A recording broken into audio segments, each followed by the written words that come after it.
اداکارہ حمیرہ اصغر، جن کی لاش ڈیفنس میں ایک فلیٹ سے برآمد ہوئی تھی اور کہا جا رہا ہے کہ کافی عرصے پہلے ان کا انتقال ہو گیا تھا، اداکارہ کا ایک تہلکہ خیز انٹرویو وائرل ہو رہا ہے جس میں وہ کہہ رہی ہیں کہ اپنے گھر والوں سے ان کے تعلقات بہت اچھے ہیں، وہ اپنی ماں کی باہوں میں سوتی تھیں۔ انہوں نے ایک انٹرویو میں اپنے خاندان سے تعلقات اور والدین کے سپورٹ پر بات کی تھی۔ ان کا کہنا تھا کہ ان کی والدہ ہر وقت ان کے کام سے باخبر رہتی ہیں اور کیریئر کے آغاز میں مخالفت کے باوجود بعد میں گھر والوں نے ان کے ٹیلنٹ کو تسلیم کیا۔ یاد رہے کہ حمیرہ اصغر کا تعلق لاہور سے تھا، لیکن وہ کراچی میں مقیم تھیں، جہاں وہ گزشتہ 7 سال سے ایک فلیٹ میں اکیلے رہ رہی تھیں۔ پاکستانی ماڈل اور اداکارہ حمیرہ اصغر کی موت کی خبر نے سوشل میڈیا صارفین اور شو بز انڈسٹری کو صدمے میں مبتلا کر دیا ہے۔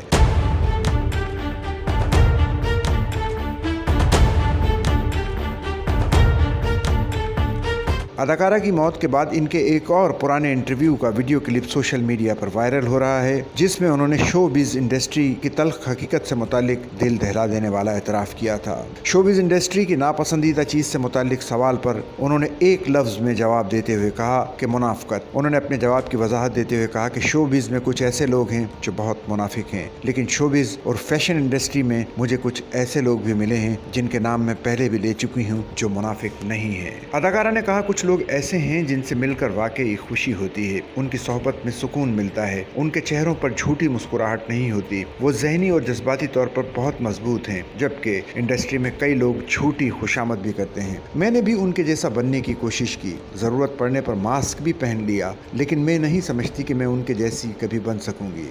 سچل نیوز نیٹ ورک کی ویڈیوز میں خوش آمدید۔ ناظرین، ویڈیو سے متعلق اپنی قیمتی رائے کا اظہار کمنٹ باکس میں ضرور کریں اور چینل کو سبسکرائب کریں۔